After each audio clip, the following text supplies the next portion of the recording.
Hello, everybody, and welcome to the Gaming Lounge Podcast, episode 51. As always, I'm your host, Sebastian, and this is Dory. How's everything going, Dory? This isn't Clair Obscur. What the fuck am I doing here? Why am I here? I gotta leave. I'm kidding. Hi everybody. Welcome back. Another episode. The peak, as Ben Starr would say. Yeah, so today we're going to talk about Grand Theft Auto 6 being delayed to 2026. The Xbox prices are growing up, unfortunately. Yes, that was another big one. We're going to talk about the games coming out in May, now that we're in May. And we are going to talk about Oblivion again, just to wrap everything up from adding on to our impression last week. And then finally, we're going to talk about Clair Obscur Expedition 33. So let's get started with our first topic, which is Grand Theft Auto 6 being delayed to 2026. So this just recently dropped, what was it, yesterday or Thursday? It was late in the week that it just randomly got delayed. But not really a surprise, fully expected. Honestly, I don't think anyone expected it to come out in 2025. As much as Take-Two Interactive kept saying it was not going to get delayed, I don't think most people were surprised that it got delayed. So it's supposed to come out in the fall of 2025. The trailer was huge. It was the fastest growing video ever in YouTube history. It got like a billion views at this point, more than that. Anyway, either way, it got delayed to May 26, 2026. So at the very least, even though it got delayed, they gave us an official release date at the very least, May 26th. And from Rockstar, they said, "We are very sorry that this is later than you expected. The interest and excitement surrounding a new Grand Theft Auto has been truly humbling for our entire team. We want to thank you for your support and your patience as we work to finish the game. With every game we have released, the goal has been to try and exceed your expectations, and Grand Theft Auto 6 is no exception. We hope you understand that we need this extra time to deliver at the level of quality you expect and deserve. We look forward to sharing more information with you soon." This is nothing new. They delayed Red Dead Redemption 2 3 times, so if people remember that. So again, not really a surprise. Dory, are you surprised at all by this? I was actually a little surprised, but maybe it's just because I didn't follow things super closely. I also had forgotten about Rockstar's kind of, their past of delaying games. I forgot that they delayed Red Dead 3 times, but also part of that, I wasn't playing games, I don't think. So it wouldn't have been something that was on my radar, right? But yeah, I mean, keeping those things into play here, I didn't really think about it being delayed, but I mean, I'm not super surprised. The fact that they have a specific date, I guess, is a good thing. But I mean, they could just delay it again. I mean, it doesn't necessarily mean it's going to be done. But yeah, I mean, all the memes are flowing in. People are like, "I'm going to be an old person." So, somebody said that their kid's going to be in high school by the time this game comes out. Yeah, I don't know. It doesn't matter to me much because I'm not really going to buy it one way or the other, unless it gets amazing reviews and I have to check it out and yada yada. But even then, I don't know. Probably will. Probably will. And they usually do. So it's a good thing that they're taking their time with it. I'm sure it'll lead to good results. But yeah, I was a little surprised, probably more surprised than most, just because I don't pay super close attention to the development cycle and forgot about Rockstar's history. Yeah, if you have a game coming out later in the year, this is the best news ever.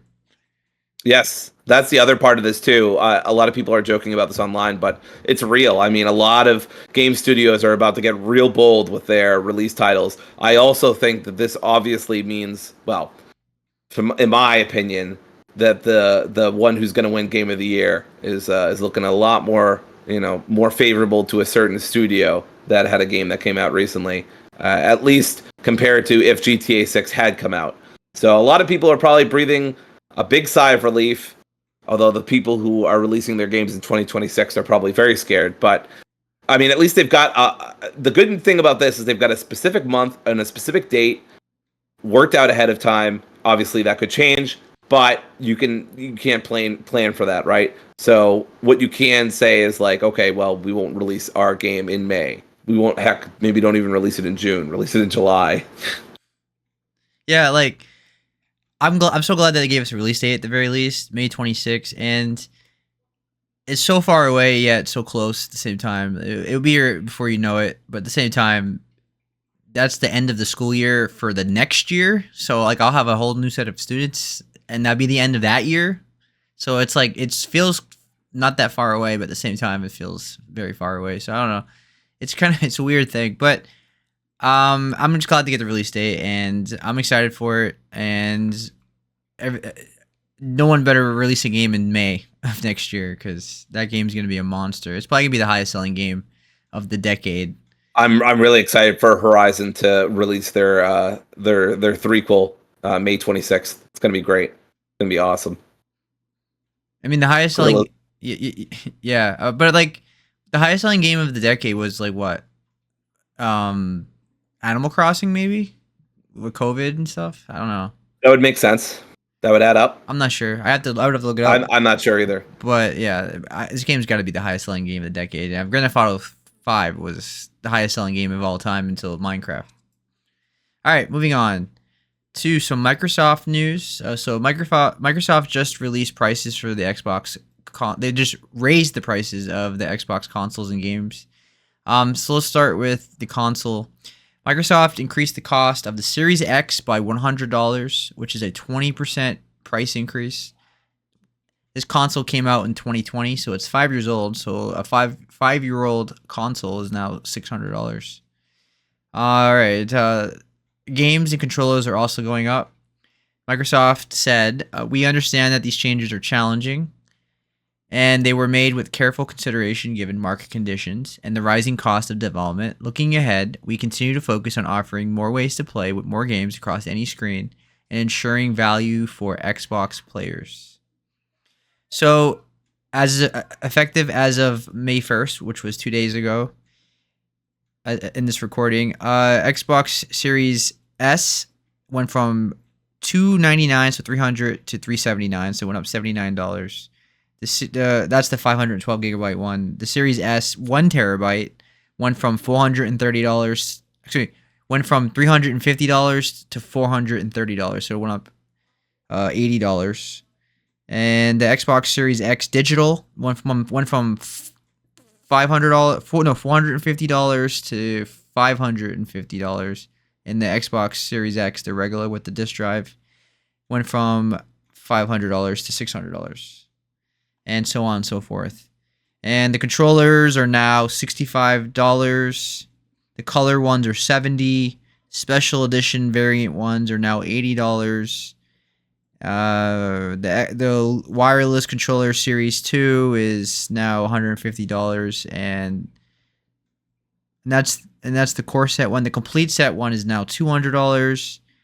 And their headset is now $65, and their wireless headset is now $120, which went up $10.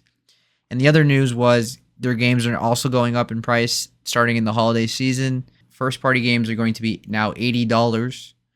And this is at the same time when Microsoft told their investors that hardware sales are currently down 6%. And this is also during a time when there's massive layoffs, game cancellations, and course, Trump's aggressive tariffs, and but Microsoft didn't say anything about the tariffs when making this decision. But obviously, I would assume that they're affected by the tariffs just as much as anyone else. All right, so my thoughts on this. Well, my first thought automatically is obviously Xbox is in third place. This is probably the worst generation to own an Xbox console itself if you're just like exclusively on Xbox, because all of their games are on PC and Steam. A lot of their games are starting to move to PlayStation now. They're becoming more of a third-party publisher, and this gives people even less of a reason to buy an Xbox, right? I mean, you're already the console it's seen as like the one you don't really need to have. Now you're definitely making a hard case for people to spend $600 on a console. That's like the main thought I get out of this. Dory, how do you feel about that? Yeah, I mean, I hate to say this, but it's like I feel like if any company can do this, it's Microsoft, right? In terms of like their stock value and just like how much prestige they have. they're not hurting for money or anything like that. So I'm not arguing, this is okay. I think all three of them can probably pull that off. Like if the Switch 2 was like $700, I think people would still buy the Switch 2. I think if the PS5 was $600, people would still buy the PS5 for $600. But what I'm saying is Microsoft's a behemoth corporation, and most importantly, they have Game Pass, and I think that's the big reason that they can do this, and that's part of what they were saying too, is when they're saying stuff like, we continue to focus on offering more ways to play more games across any screen and ensuring value for Xbox players, right? I mean, they're obviously kind of hinting at playing on Game Pass, right? That's a big part of their system. I mean, Game Pass is so good. I have Game Pass, and I do not care about Xbox or Microsoft at all. I say that while having Windows 11, right? But, I mean, in the video games sphere. But yeah, I mean, this is shitty and it sucks. But I mean, no one could be. This I was not surprised by, right? I mean, I was not surprised by that at all. Yeah. The tariffs have been a huge issue. Usually I don't let corporations get off the hook with shit like this. But I mean, it's kind of hard to blame them given what's going on in the economy and what's going on with the tariffs and everything else, right? So, and in other countries, and yeah. So, I mean, like, I'm not saying, like, oh, it's okay, and, like, they're off the hook, and, like, I don't feel bad for Xbox people or whatever, but at the same time, it's, like, it's hard to not see it coming. I like you said, I'm sure other companies could do this, and probably will, until those tariffs are either reversed, or they're decreased, or, some secret magic third option happens. So, yeah, not really surprising here, but it is a bummer, for sure. This doesn't affect me in terms of consoles, because obviously I'm a PC gamer. Yes, same. But it does affect me in terms of the games, because I do not have Game Pass. I buy their games on Steam. And now you're going to tell me I have to spend $80 on a game on Steam now? Is that what they're saying in the holiday season? Very few games that they make are worth $80, in my opinion. If they think I'm going to buy, like, Sea of Thieves or Grounded for $80, they can kiss my ass. I don't think any game is really worth $80, honestly. Like, I don't either. It would require like 300 hours of gameplay or something that would like really be worth my value. I would just wait. Like, this ensures that I like, even when a game I really want, like the new Fable or new Gears of War, I'm not gonna buy that for $80. First of all, I would look for a Steam key and see if like those websites are selling it for cheaper.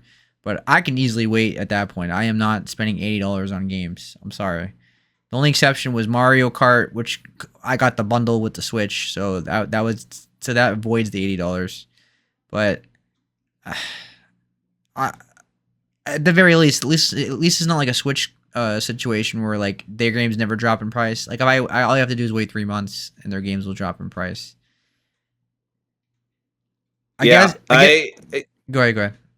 Yeah, so similar to Seb, I mean, I'm a PC player, and occasionally, as we'll talk about later, I'm a PS5 player when I have to be, when my PC just can't handle it, or Unreal Engine just decides to be a shitty engine that doesn't get play tested enough for some fucking reason these days. Anyway, so generally it just doesn't affect me, and I kind of hate saying that because it's kind of like, well, fuck you, basically. But I mean, eventually it probably will affect me, as Sony will do something, or maybe even Steam will do something. I don't know. But yeah, I don't get my Xbox games off Steam, and I don't have an Xbox, so pretty much this doesn't affect me unless they increase Game Pass. Even if they do increase Game Pass, I am willing to pay for Game Pass up to at least $20 because it's really that good of a deal. So I'm willing to do that personally. But obviously, I don't necessarily want that or think that should happen. But I'm just saying it's a really good deal. I'm willing to pay more. So, yeah. Yeah, Game Pass is... Well, first of all, they favor PC Game Pass, it seems like, because PC Game Pass, as we talked about, I think on this podcast last year, is cheaper than the Xbox One. They didn't increase the price for or if they did, it was like very minimal on the PC. And I just don't see any reason to own an Xbox anymore. I have everything on PC. You can like either on Steam or Game Pass. I think Game Pass is definitely gonna go up at some point. I don't know how much. I do too. It's pretty much a guarantee at this point. Obviously, tariffs don't affect digital games, so like that's not really an excuse that they can make to really raise Game Pass. I think they want to raise Game Pass just because the cost of these games is expensive to make. I mean, also, aren't they? I know a lot of people talk about it, but aren't they generally losing money on Game Pass, right? You have to be to make all these Right. deals and stuff. I mean, Yeah. Game Pass had. I mean, Game Pass had an amazing year. There's so many big games this year that on a Game Pass, right? And they've been on a good streak since like Indiana Jones, or probably even earlier than that. But what comes to mind right now, right? They got Indiana Jones came out in December, and Doom comes out this month. And they had what was the other games that came out on Game Pass? You played Clair Obscur is on Right. Game Pass, and Vowed, and what was the other big games that were on Game Pass? The Xbox. Let's see. Well, right now they got Call of Duty Modern Warfare. They've also got a lot of the Far Cry games. Of course, Elder Scrolls just came out. Oblivion. Oblivion, yep, another one. Game Yep. Pass. South of Midnight. South of Midnight. So it's been a big year for Game Pass. Adamfall. Adamfall, yep. So Indiana Jones last year. Sorry. yeah, you're good. So yeah, it's been a good year for Game Pass. So this also feels like a way to push people on Game Pass as well, because I feel like people are gonna be Yes. like, I ain't spend no $80 on games. Well, but you don't have to. You can get a Game Pass subscription, right? It feels like a way to push people to get on Game Pass, right? I ain't paying no $80. I'll just pay $15 a month or whatever it is for games, and yeah, that's the smart move.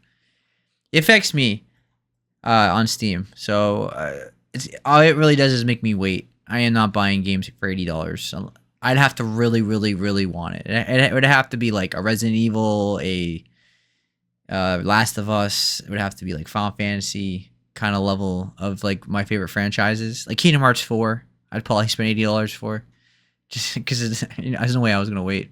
But Yeah. that's like a real rare exception. Even $70 games were pushing it. But the magic of PC is a lot of these games are not full price when you buy them. Like you get a Steam key or whatever, like they're almost always like $10 to $13 cheaper. I'm always saving money on games. Like a game comes up for $50, I can get it for like 37. So you just wait, be patient. Only a few studios can get away with this, as we talked about, right? Like if you're an indie studio or a AA studio and you try to pull this $80 crap, it's gonna backfire. Like Call of Duty can get away with this, and Nintendo can get away with this, but if you're a AA and an indie studio, don't even think about doing this. It will backfire on you. Shoot, it might backfire on Xbox. I mean, Yeah. how many games? Like, are these games legitimately worth $80? Like Indiana Jones, maybe it's like a AAA, a big game, but are people buying South of Midnight for $80? Not that I'm saying like all their games are gonna be $80, but you get what I'm saying. Like they better pick and choose what works, right? No one's buying Oblivion for $80.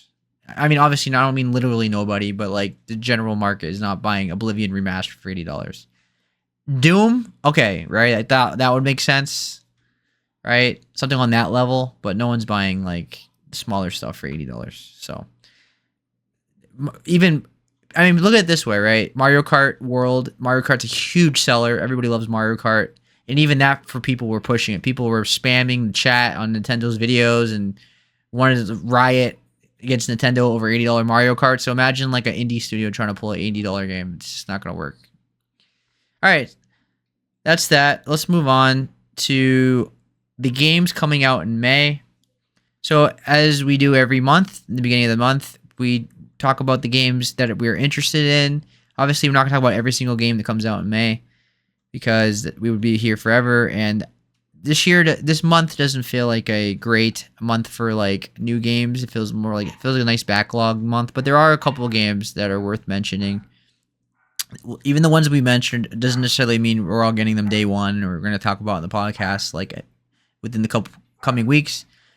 But it means I have an interest in them, something I might get 6 months down the road, a year from now, or be my wish list, or something I'll just keep an eye on, that kind of thing.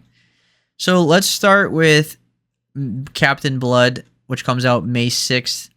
Now I'm going in order of release date, so we're starting with Captain Blood. If you look up the trailer for Captain Blood, it looks like a game from a different era, which it basically is, because it had issues, though. It's notable for being in development for 10 years because it got abandoned for legal issues. It was rated by Peggy Rating Board and was supposed to be released before a lawsuit happened and the project got shelved. But if you look at it, it reminds me of like kind of game like Evil West, or yeah, Evil West. It was like it's like a game from a different era, but it looks like fun as hell. And the gameplay looks really fun to play.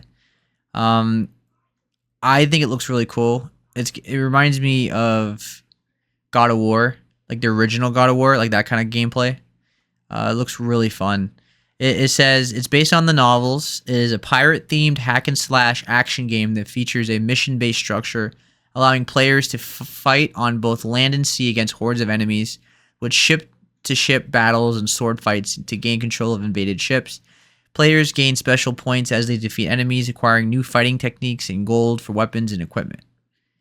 Dory, have you seen this game? Or do you have any interest in this game? Do you know? I have seen this game. I don't have particular interest, but I do love pirates, and I've made no secret about that. I mean, I enjoyed Yakuza game. I really love that we keep doing these fucking throwback games. Although in this case, this literally is a throwback game. Yeah. I don't know. I don't think Seb mentioned this, but this originally, on its Steam page, it says the game underwent several iterations throughout the 2000s. Throughout the 2000s, by the way, I was in high school / middle school, and was last showcased in 2010. That's when I graduated high school. Yep. Before vanishing for years, aka 15 years. Now we are excited to bring it back. I have no idea how they've been able to do this, combining its original glory with a series of modern improvements for today's gamers. So it's kind of like a remaster / remake of a game that never got released. It got shelved. In a way. Yeah, it got shelved because of a lawsuit. Yeah. Yeah. Oh, okay. I didn't know about that. So I've never heard it. I just said that. Oh, okay. I did not hear you. I was looking at the Steam page and kind of like, what the hell is this game about? But yes, as Seb mentioned, apparently, a lawsuit. So that's what held this up. Do you know what the lawsuit was about? Did you say, and I completely spaced? I didn't see what the lawsuit was about. It didn't say. Oh, okay. I can look it up. All right. But not super important, but I was just curious. So, it looks cool. I really do enjoy a good pirate game, but I'm not sure that this is for me. I love that we're getting more and more throwback games. I mean, this one literally is, a throwback. Literally. It's got like a cool like graphic arts kind of design about it. Yeah. I also appreciate ship-to-ship combat. I was a little bit let down by the Yakuza game and its ship-to-ship combat. I mean, it wasn't bad, but it was just fine or good at best. So hopefully this will be a little better. And yeah. Yeah, so right off the bat, the graphics look like looks like the 360. Like it looks like a game from 2007, which has a certain look to it. Like you can just tell when a game's from like the mid to late 2000s, they all had the same kind of style. This 100% looks like an Xbox 360 game. I miss that era of games. I love these kind of games because like it's not going to be like some hard-hitting narrative or anything like that. It's going to be just fun, shut your brain off, gameplay, have fun. Like it's what video games are all about. It's not. I love narrative games too. Sometimes I just love a game where you just full gameplay, have fun.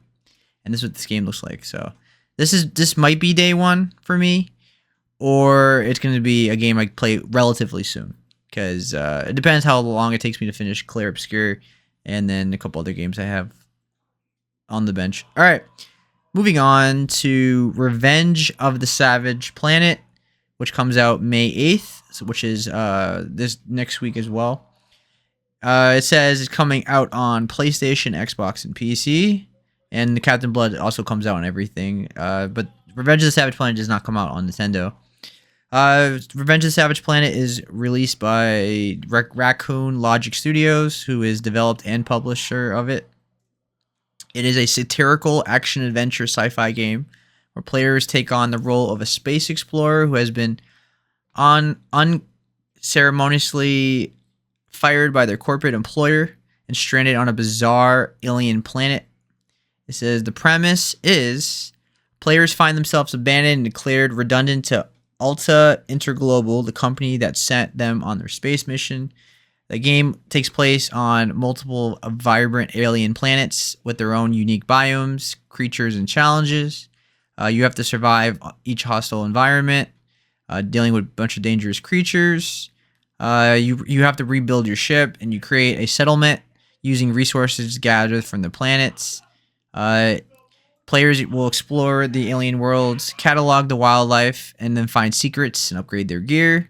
And you can choose to find evidence against the corporation's corruption and seek revenge on your former employer. The gameplay is an action adventure. It has a blend of platforming, exploration, and puzzle solving.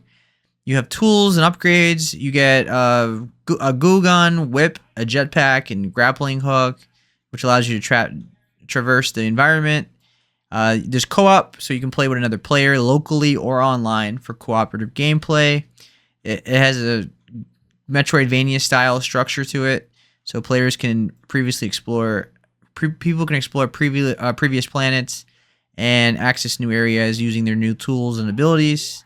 And of course, the themes, as you would assume, is about corporate greed, absurdity, and survival with a humorous and satirical tone. Well, I've played the first game a little bit. I never really got into it, but it feels like a timely game in terms of its themes, considering like all the mass layoffs. Like this feels like because this is satire.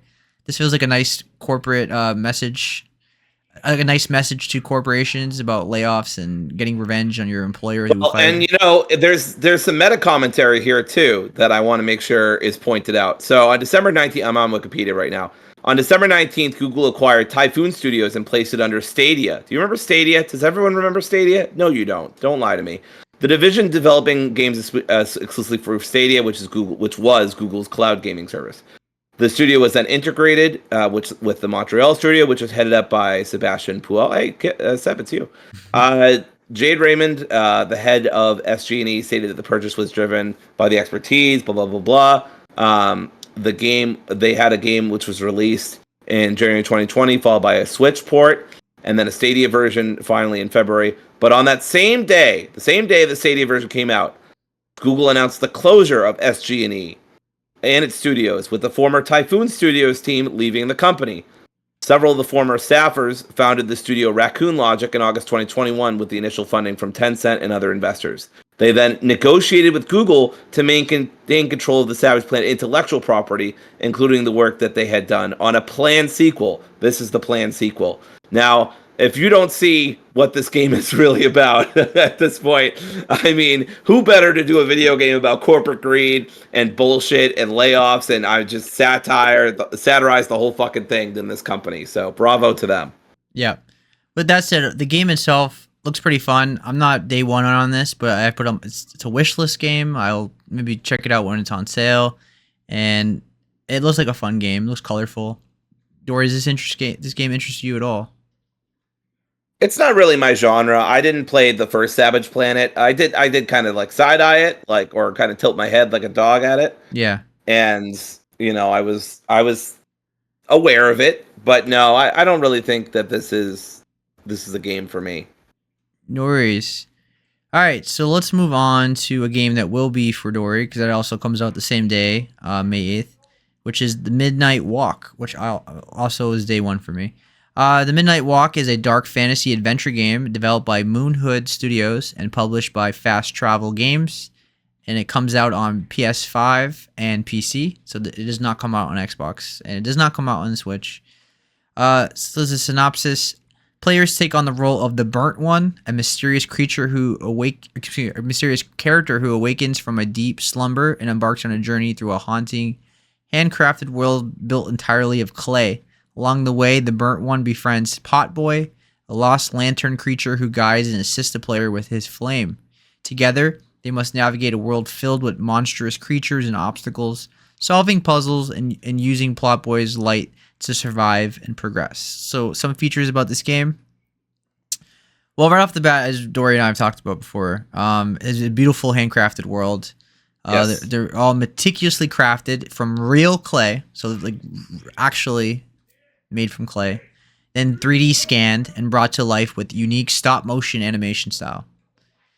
It says you journey from light and dark. You must strategically utilize light, including Pot Boy's flame and matches, to solve puzzles, navigate the darkness, and fend off monsters.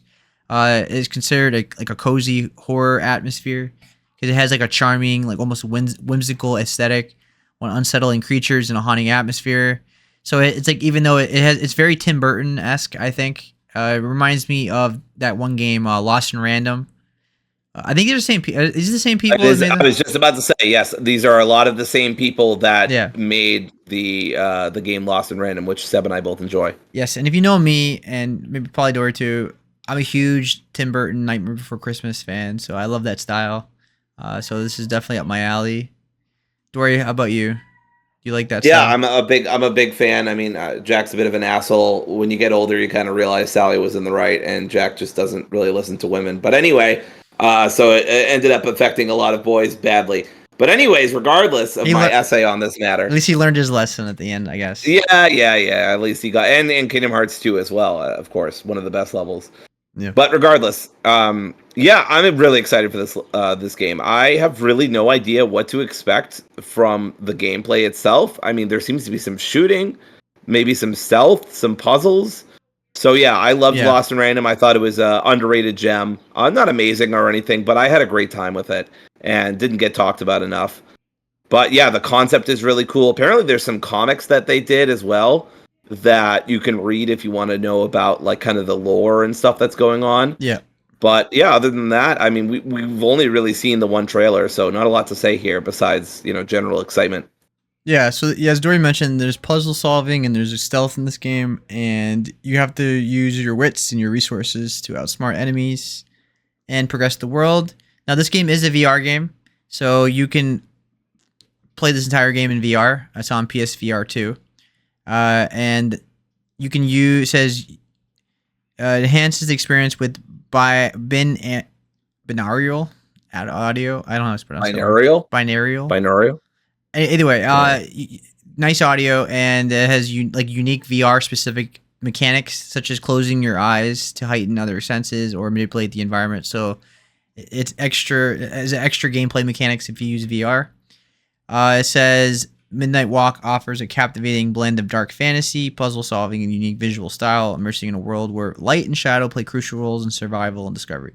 So I don't know what to make of the gameplay. I'll look for reviews, but more than likely this is day one, and this probably will be the thumbnail next week, I would assume.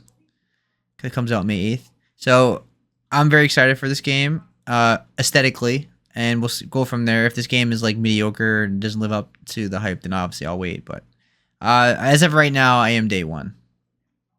Same for you? Yeah, same for me. I'm almost certainly day one. I really enjoyed Lost in Random. I think they'll do a great job here. The trailer really impressed me, so I'm almost certainly day one as well. Yeah. All right. So next game is obviously day one for me. It's the biggest game of the month in my opinion, which is Doom: The Dark Ages. And if you know me, I'm a huge Doom fan. I've played Doom since the 90s. And I think Doom 2016 and Doom Eternal are one of the greatest games, some of the greatest shooters ever made, especially Doom Eternal, which was a monster, amazing game in 2020. And it might have been my game of the year if 2020 wasn't so freaking stacked that year. Like, that's how insane that year was, that Doom Eternal came out the same year as Ghost of Tsushima, Final Fantasy VII Remake, Last of Us Part 2, so on and so forth. That year was crazy. Anyway, Doom Dark Ages is a prequel to both Doom 2016 and Doom Eternal, and it tells the story of the Doom Slayer's origins during a medieval war against Hell. The setting plunges the Doom Slayer into a dark fantasy sci-fi medieval world, and he fights a bunch of demons. I mean, it's Doom. It will reveal the events leading up to Slayer's legendary status and explore his integration to Argenta society. So it's going to give us its origin story for the Doom Slayer. So this game has a lot of story elements. I heard it has a lot of cutscenes and narratives and stuff like that. Players engage in vicious, grounded combat, wielding classic weapons like the Super Shotgun alongside new additions like the shield, saw, flail, mace, and more. So medieval fantasy weapons. As we talked about before, this game is not like Doom Eternal. Doom Eternal was very fly in the air, jump everywhere, very fast paced. This one is more about defense and like parrying, and it's slower. That's what they're going for this time. It says the game places greater emphasis on storytelling with cutscenes and character development, diving deeper into the Slayer's lore and origins. You can also pilot vehicles, including a cybernetic dragon and a massive Atlan mech, adding new dimensions to the combat. It says overall, in the terms of the tone, it's described as a darker, grittier, and more cinematic compared to the other Doom games. So it's trying to have a more immersive, like, narrative experience. So this game is more narrative focused, more story driven, slower, but it has a lot of cool mechanics. I mean, this game just sounds like it's badass. It looks like it's badass. Everything I've seen from it just looks like a badass game. I'd be surprised if this game is not probably in the top 6 Game of the Year nominees. Probably will be. This game will be very popular, be very hyped. I'm sure it'll get great reviews. I'm very confident this game will be one of the best games of the year. It will probably be in my top 5 or 6 games of the year. So I'm very, very, very excited for this game. This is day one, of course, for me. This is a game I might have spent $80 on, possibly, if I really, really wanted it. Of course, it's on Game Pass, too, if you want to play it on Game Pass. But, Dory, how excited are you for this game? Obviously, you're not going to buy it because you have a Game Pass, but how excited are you for it? I'm very excited. I'm not as... I didn't grow up playing Doom. I grew up playing Quake for some reason. So I never played Doom. So I don't have a lot of nostalgia for it, but I did enjoy Doom Eternal. Yeah. Yeah, I did play Doom Eternal, and I enjoyed it. It was a great game. I'm not as high on it as some other people are. I found some parts of it frustrating, some parts of it exhausting, and I found the last couple of bosses aggravating. It did have that. It did have that. Yeah. But it's still a great game. Don't get me wrong. And Doom 2016 was also a great game. I think they're both pretty similar in terms of me liking them on similar levels. That was word garbage. But basically what I'm saying is they're about similar in terms of like being a great solid shooter. I don't expect much less from this, although I do think it'll be a little less exhausting. The thing about Doom Eternal for me, less so Doom 2016, but it had its own issues, was that, man, I could only play that game for a few hours at a time, maybe, until like my eyes were like bleeding out of my head, you know. It's just a very intense game. It's a very fast game, and you know that's obviously awesome, and it gets your adrenaline going. But eventually your body runs out of adrenaline, right? And eventually you're just kind of like a zombie, like, okay, please no more Caco demons. But yeah, this looks great, and I love the change of tone. I think it's very ambitious to kind of completely change and go in the complete opposite direction and have a slower, more methodical pace. And I think that's awesome. And yeah, I'm day one easily. Game Pass, day one, baby. Awesome. So let's move on to Blades of Fire, which comes out May 22nd. This is like the double, I don't know if it's double A, indie, I think it's more double A, or maybe triple A, but like a game I keep seeing mentioned by people on lists and stuff. And it stood out to me. So I just wanted to shout it out. Comes out on Xbox, PlayStation, and PC. It says, an ancient race named the Forgers created mankind and provided them with the knowledge of using steel to create weapons.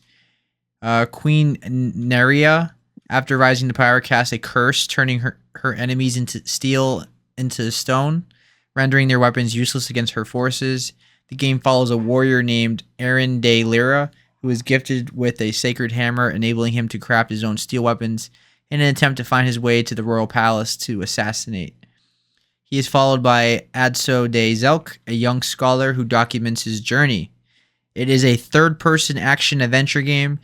You play as Aaron de Lyra, who wields the ancient hammer, allowing him to forge various weapons. The game is set in an interconnected world with various alternate paths and hidden locations.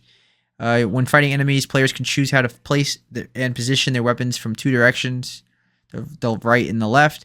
They can also target an enemy's head or torso and use slashing, stabbing, and blunt techniques to deal damage. Blocking incoming attacks regenerates stamina, while parrying can break an enemy's defense, providing a window for players to deal large damage. Alright, eventually your weapons degrade and they can be repaired at anvil checkpoints or be broken down into crafting materials throughout the game. Aaron, I'll just call him Aaron, will be accompanied by Adso, a young scholar who will provide players with useful combat tips and assist in solving puzzles. As players progress, they collect forge scrolls, which are essential for crafting weapons in the forge. Players can modify their weapons extensively and alter their physical properties such as weapon length, shape of the blade, and the materials used for crafting. This in turn will alter their performance such as durability, penetration, and edge quality. It also says players also have to physically control how Aaron hammer the weapon into shape through a minigame. Different enemies have different weaknesses. If an enemy is highlighted in green, it means the weapon Aaron is carrying can deal maximum damage towards them. If an enemy is highlighted in red, the weapon will deal no damage, and players have to switch to another weapon. If Aaron is defeated in battle, players will respawn at the nearest anvil checkpoint. All enemies in the area also respawn. The weapon Aaron is last using, however, will be dropped to the location of his most recent death. All right. So, in other words, this is like a game about blacksmithing where you craft weapons and you're constantly using an anvil, but it also has like third person action combat. So it's a typical third person action game. Dory, have you seen this game at all? Is it any interest in this game? Have you? Yeah, I mean, I regularly watch those, games to watch out for that Game Ranks, IGN, and Gaming Bolt all do, and there's often a lot of overlap. I feel like Blades of Fire was mentioned at least on two of them, if not all three. Yeah. Look, this is another game. It's not really for me. Seb said it earlier, and I'm going to echo that this is not a big month for me personally. Yeah. There was only 3 games I was interested in, and Lost Soul Aside has been delayed since August, actually right near my birthday. So it's a shame, but there's not much this month, and that's fine. I mean, I could always go back to Oblivion, or I could do more 100%ing of Clair Obscur if I'm that far. And also, I mean, I'll still have Doom, and you always have Doom in 2025, but I'll still have Doom, and I'll of course have the Midnight Walk, although I suspect that'll only last me a week or so. But yeah, May's a backlog month, more or less. Doom's not a very long game, and neither will the Midnight Walk. So this isn't for me. I don't really like stuff that has breakable elements. It's honestly one of my biggest issues with some of some of the newer Legend of Zelda games. I'm not going to get into that whole debate, but personally, I don't really like that feature. Yeah.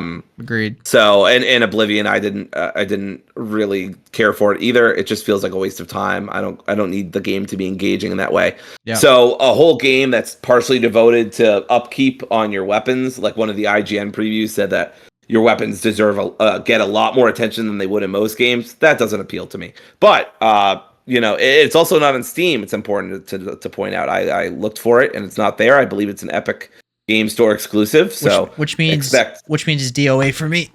Exactly. Expect no one to fucking buy this and no one to know about it. But yeah, unfortunate. Yeah, I am one of those people who does not support Epic. So yeah, it's DOA for me. But if I really did want to play it, I would plug it on PlayStation. But either way, yeah, it is a cool looking game. The graphics don't look the best, but I think this is a game where the gameplay is better than is more important than anything else, and it looks like fun to play. So I'll keep my eye out on it and then go from there. All right, let's move on to Onimusha 2: Samurai's Destiny, which comes out May 23rd. It comes out on PlayStation, PC, Xbox, and Switch. It is a remaster of a classic PS2 game. It is set in feudal Japan. It takes place 10 years after the events of the first game, Warlords, and the story centers around Jubei Yagyu, a skilled swordsman and a master of the Yag. I'm not even going to try to pronounce that. It's a swordsman style, who embarks on a quest for revenge against Nobunaga Oda. Nobunaga Oda, who's also in Assassin's Creed Shadows this year as well, is a powerful warlord who has previously defeated, has been resurrected, and now leads a demonic Genma army. So he was killed and he gets resurrected, and he leads demons. Jubei seeks revenge against Nobunaga for the destruction of his clan. Typical feudal Japan storyline: get revenge on someone who killed your family. He goes on a journey and he discovers his Oni heritage, which grants him the ability to fight the demons. He allies with several people, and their fates are all intertwined. He also has to find 5 sacred orbs believed to hold the power to save humanity from the demonic threat. In essence, Onimusha 2 is a tale of revenge, destiny, and the battle against demons. And Jubei is the heart of the conflict. So if you never played Onimusha, these games are played like Resident Evil games from the early days. Like there's fixed camera angles. It's not like obviously it's from a different era. Personally, I love that. I grew up with fixed camera angles and tank controls, so I don't mind that. But if you're a new gamer, this might be jarring to you. So just be mindful of that. This is a remaster of a PS2 game. You're not going to be getting a Ghost of Tsushima kind of thing. It's purely a PS2 game. Dory, any interest in Onimusha or the first or second one before the new one comes No, out? not really. I don't have. I mean, I could be wrong. Maybe I'll really dig this game, and maybe the reviews will be really good. But it doesn't do much for me. I'm really just gonna, and I know I'm painting with a broad brush here, but I'm probably just gonna wait on Yotai. Honestly, I might play Wu Chang Fallen Feathers too, because that looks really cool. Even though it's Souls Light, I don't typically do that, but it looks so cool and it's on Game Pass, so I kind of want to give it a shot. But at least if I remember correctly, it's on Game Pass. But yeah, I mean, I've heard good things about the Onimusha series. I used to think it was kind of Dark Souls esque, or maybe it was more like Devil May Cry or something like that. But I No, guess it's its own weird thing. it's Resident Evil and So Dino Crisis. yeah, it's like Resident Evil. So I don't know. It's not a series I ever got into. I have to look at reviews. It's on Game Pass, so I'm not like allergic to going to check it out. But it's not on top of my list either. Is this one on Game Pass? Like the I remaster? thought it was. Maybe it's not. Uh, I don't think it is. Oh, okay. But you should try out the first game and see if you like it. I have it on Steam, so just try it out. Yeah. It's like $20. So I imagine this one's gonna be like 25 bucks. Or maybe they already have it released. A price. It's $30. Yeah. So not too bad. I'm not sure if I'm gonna get it day one, but I will definitely play it at some point this year. All right, last game of the month that I wanted to shout out, which is Elden Ring Night Rain, which comes out May 30th, so the very last day of May, and also the last day of school for me. It's from Software, of course, and the publisher is Bandai Namco. It's a standalone cooperative action RPG and a spin-off of the Elden Ring universe. It takes place in a parallel timeline. It takes place in the lands between, but on a timeline parallel to the events of the original Elden Ring, branching from the Shattering. You explore Limveld, which was once a prosperous land and is now threatened by the encroaching Night's Tide, a destructive storm of violent flames and relentless rain. You are guided by a mysterious blonde maiden player, and you take on the roles of the Night Fayers, tasked with surviving the encroaching darkness and defeating the Night Lord to avert a looming catastrophe. The game unfolds over 3-day night cycles, where players must strengthen their characters and prepare for escalating challenges. While solo play is supported, the core experience is designed for 3-player cooperative gameplay. It has roguelike elements. Each playthrough starts with level 1 characters, and the environment of Limveld reshuffles with each new run, randomizing locations and encounters. There's a shrinking play area reminiscent of Battle Royale games, and it forces players to confront increasingly difficult challenges such as the Night's Tide closes in.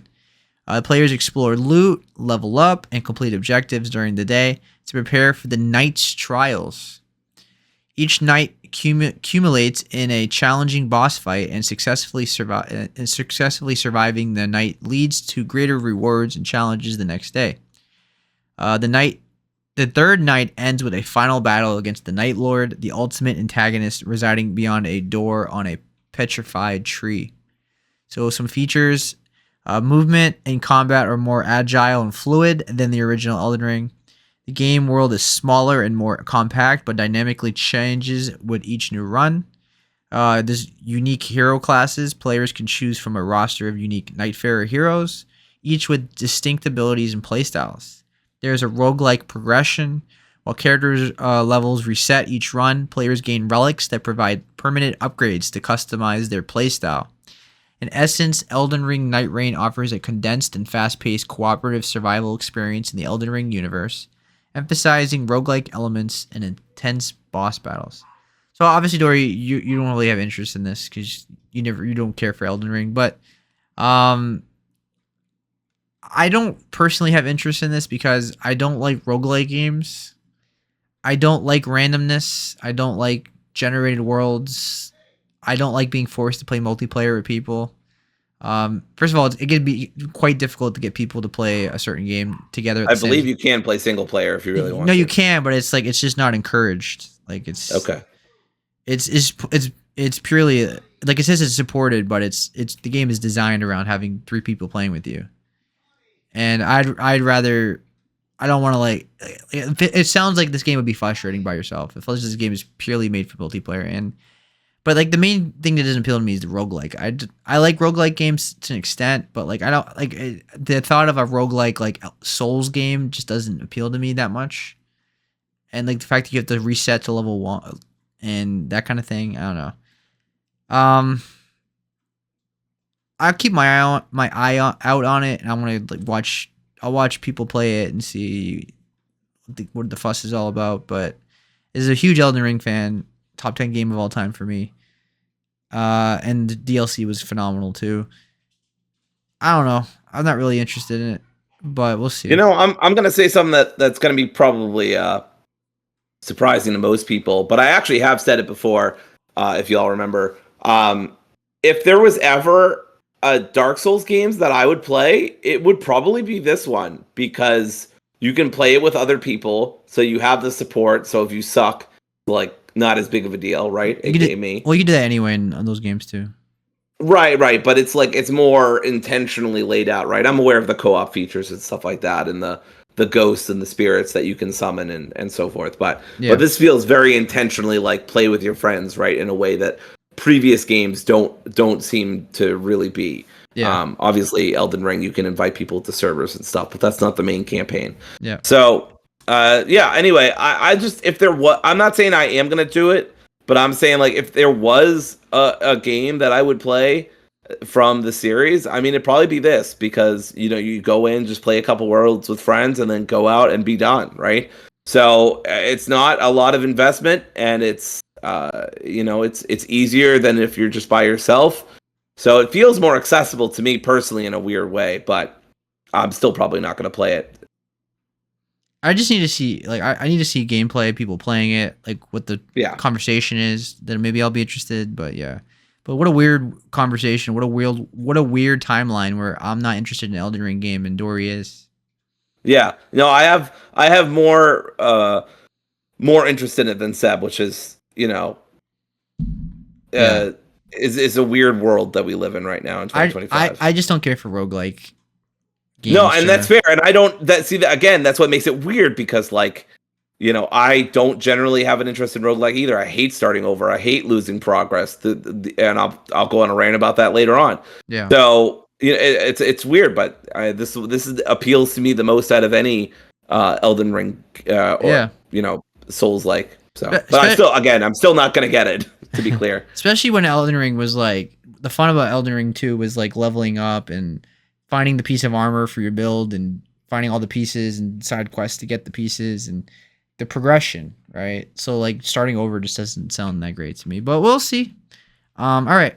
So that's all the games I wanted to shout out in May. I feel like overall it's a backlog month, I feel, for the most part. I think I'm going to play all these games at some point. I think overall the main two though is Midnight Walk and Doom: The Dark Ages are the two games I'm definitely playing day one. Like those are the 2 big months, two big games for the month, I think, and I think Dory's the same. Those are the Midnight Walk and for Doom. Sure. Yeah. Yep. So that's probably gonna be our thumbnails for this month as well. So yeah, All right. So moving on to our spotlights of two big games, both on Game Pass and on Steam.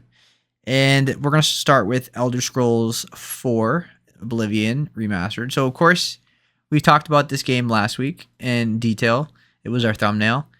But now that we're both finished with the game, it's time for part two and talk about our final impressions of it. I'll let Dory carry this topic first, and then I'll give my thoughts after. So Right. go ahead. Yeah, and to be fair, Seven played a lot more than I had. I think I had only played a few hours and only had like a rough idea of how Oblivion was going to play. Seb, of course, played it when he was growing up and also had put like 30 hours and by now he's put in like 50 plus. Yeah. So, I'm just going to say this at the out front and people can get mad at me or whatever. I only put 25 hours and then I put it down. I completed the main quest. I did a lot of the side quests and I did the Thieves Guild, which was the only guild I felt was worth joining, or role play wise I'd be willing to join, right? I didn't want to join the Dark Brotherhood. So I'll talk about some pros and I'll talk about some cons. Overall, this is a great game. I was almost at one point going to say it's a really great game, but some stuff. That's actually one more thing I want to point. I want to put in the cons that I just now remembered. But yeah, but there's just too many things holding it back. Yeah. So pros.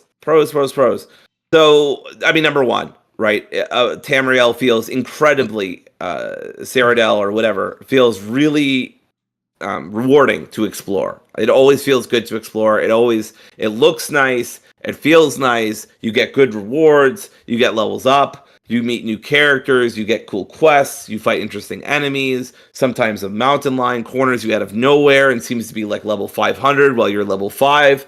But it's a good time for everybody, basically. Yeah. I didn't use horses much, honestly. I just fast traveled everywhere. I know this is like sacrilege to some people, but open world is not generally my genre. Yeah. I get very overwhelmed by open world games. So I just used a guide and just picked what I wanted. Actually, what I really did is I knew I wanted to join the Thieves Guild. So the Thieves Guild quest line, I'm sure all the quest lines do this, but the Thieves Guild, I can only speak to that one, brings you everywhere around Tamriel. So I just found side quests along the way and just did them as I was doing the Thieves Guild. And that basically got me like 15 hours of gameplay easily. Mm-hmm. And then I spent another 10 hours doing the main quest. And then I was like, I'm good. You know, I might go back. Maybe I'll play some DLC. I have a bunch of quests I could do. Obviously, I could look up some more stuff. So there's plenty to do. There's plenty to explore. If you mainline this game is actually very short. Yes. Like if you just like shoot right through it, yeah. You can beat this game very fast. Yeah, and if you phase through the beginning of the game, you can beat it in about 15 minutes. So, which you can still do. By the way, speedrunners found that you can still do the exact... Because I know it's probably been pointed out a lot, but I'm just going to reiterate. This is the same damn game with Unreal Engine glued on top of it. It's like taking your art project from when you were a child and painting like something that you painted when you were 25 over the top of it. Like the foundation is still the same Embryo engine or whatever the fuck it was called. But it has Unreal Engine kind of wrapper over it. Plus you can like, there's a couple of gameplay mechanics they changed. Like you can run. Right. Which is a huge difference. But overall, yeah, it's just the exact same game, pretty much. Exactly. Yeah. All the same bugs. I'll talk about them too. The character face. The character faces. The character faces are atrocious, but I do kind of like them. I have to admit that it's charming in its own way. That's what I could say. Thieves Guild line. I want to talk the storyline. I want to talk about it. It's really cool. It's really awesome. You join through finding some beggars. I kind of had to figure out. Like I looked up a guide how to do it because I can't be fucking arsed, as they say. I just couldn't be bothered.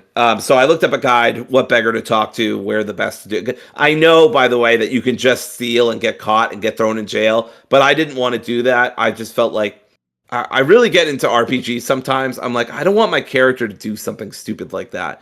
So I just didn't do it. I'd rather do it the normal way. So that's what I did. I joined the Thieves Guild after initiation process. And I mean, it's a great storyline. It really is. There's lots of twists. There's really cool lore. The characters are really interesting. The Gray Fox is really cool. That's just an awesome character that I really liked. A little bit of a letdown in terms of a design when you finally meet him, because he's been built up, and then you finally see who the Gray Fox is, and you're like, oh, okay. I mean, I guess. What was I really expecting? But his mask doesn't even look like a fox, and the mask just looks weird. But I don't know. It's cool at the same time. I don't know. Whatever. I do have one issue on the last mission for the Thieves Guild. This is like a 20-year-old game, so I don't really care about spoilers. But you're supposed to steal an Elder Scroll. And unfortunately, a bug that was in the game like almost 20 years ago now is still there, where you won't be able to sit down on the chair and a cutscene, so the cutscene won't happen, so you won't be delivered the Elder Scroll. So I actually had to use fucking console commands, avoiding any future achievements I got, which, whatever, I'm not a big achievement hunter, but still was a pain in the ass. Yeah. And it sucked. I mean, I had gotten all the way there, and I'd done multiple auto quick saves, and by the time I realized that the quest was bugged, my latest quick save couldn't help me, because like the auto saves just didn't go far back enough. And I would have lost like hours or whatever. So, I mean, that sucked. I had to basically, I didn't get the cutscene, and I basically cheated to get the Elder Scroll at the end. But after doing all that hard work, after going through the halls, after figuring out the puzzles, after defeating the enemies, after running past I couldn't sneak past them. I tried to take off my armor. I tried to increase my stealth the whole game. Nothing fucking worked. So, I just basically beelined it to the library. And yeah, I couldn't sit on the chair. I had to force my character to sit on the chair. And even then, the cutscene didn't play, and I couldn't get up. So what I had to do was console command, give me the Elder Scroll, basically. And that really sucked. That took the wind out of it. It was still a really cool mission. The last two missions, or one of the last three missions you do for the Grey Fox, are really long. And they did kind of test my patience at one point. I'm like, I knew I was getting towards the end of the quest line, so I understood why, and I was working for the Grey Fox directly instead of going through intermediaries. But it did get kind of tedious. I was like, God damn, can this fucking quest be over? So, but still really good. One of my biggest complaints is about the combat, but it still gets really intense at times, and I still feel like it was engaging, even though it's obviously very old. The dialogue and the writing are, kind of silly at times, but the voice acting is generally good. Even if it's bad, it's funny bad, and not bad. A charming kind of bad. And the writing is on point.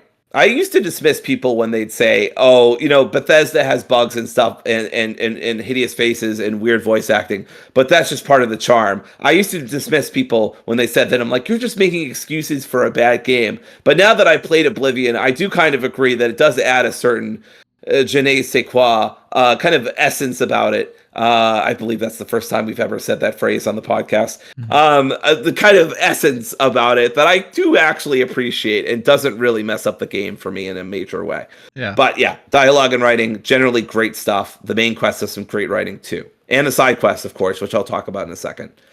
The side quests, tons of fun. Hey, look at that. Definitely the highlight of the game, but I mean, that's obvious. I played Starfield, and the side quests were the highlight of the game. When you're fucking running around one of the many moons as a fucking giant insect alien mascot, I mean, the game's peaked. Nothing's going to beat that. I still remember that side quest. Do I remember the main quest? Kinda, vaguely, mostly just in how annoying it was. But anyway, I want to shout out some specific side quests I really liked. I liked the Paint World mission.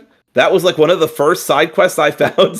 So picture me being really fucking weirded out by like, what the fuck? Like, what is happening? I felt like I was in Blue's Clues. Blue's good too. We can too. And I jumped right into the fucking painting. It was very cool. I enjoyed Through a Nightmare Darkly. I thought that was a really cool mission that mixed up the gameplay for Oblivion. And I really enjoyed the Mazoga.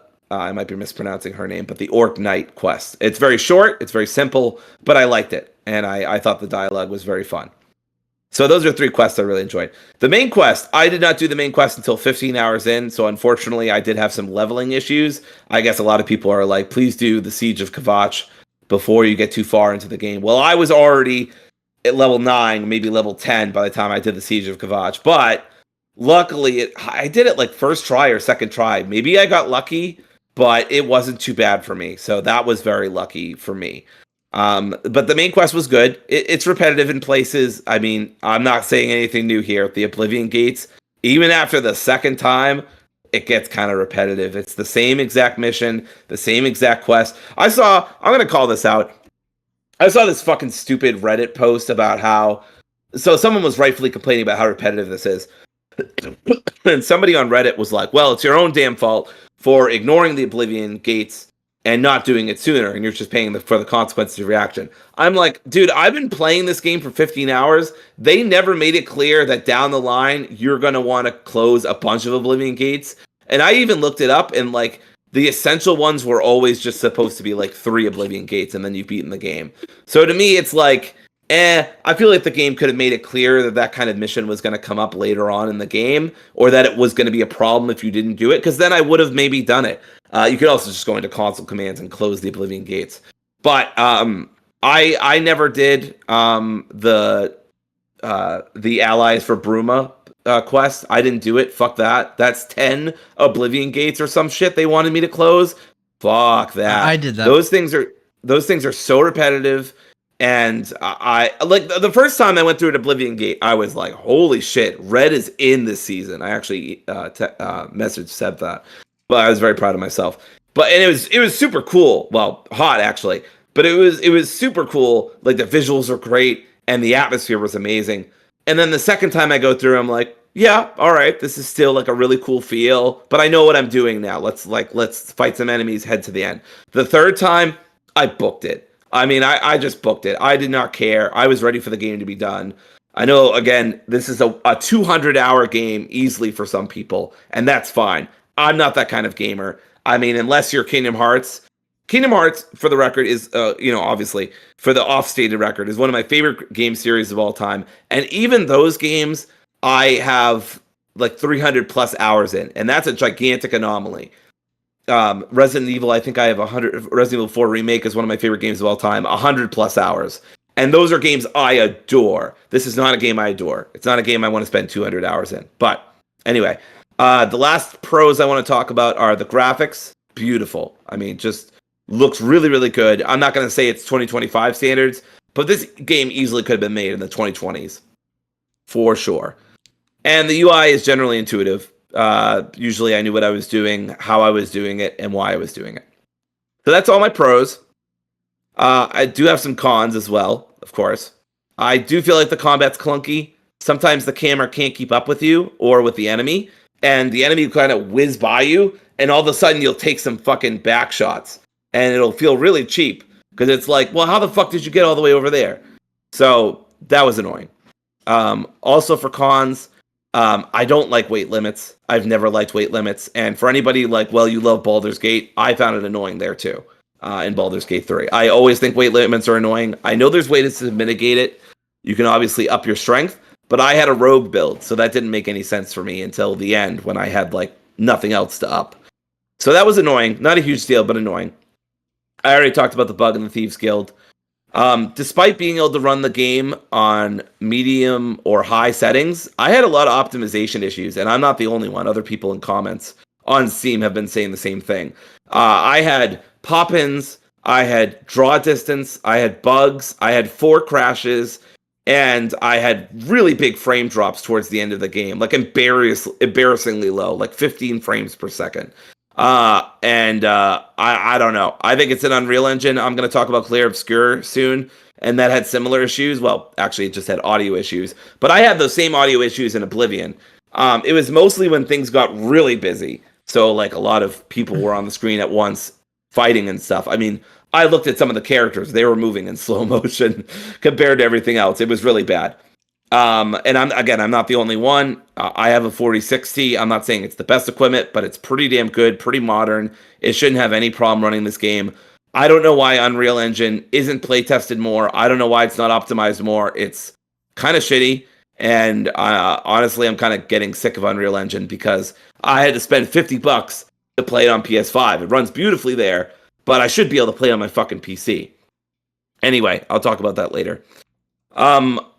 I guess, like, another thing, and it sounds kind of minor, but enemies follow you forever. They don't give up.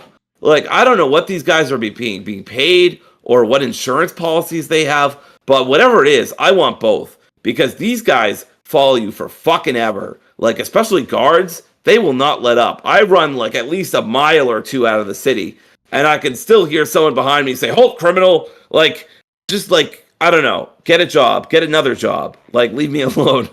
And what makes it annoying, similar to Outer Worlds, is you can't fast travel while enemies are nearby. And the game's definition of nearby is within a 5 mile fucking radius. So it gets really annoying. Um, oh, and then last thing, this is a pretty big thing, but luckily it didn't matter much. The level scaling.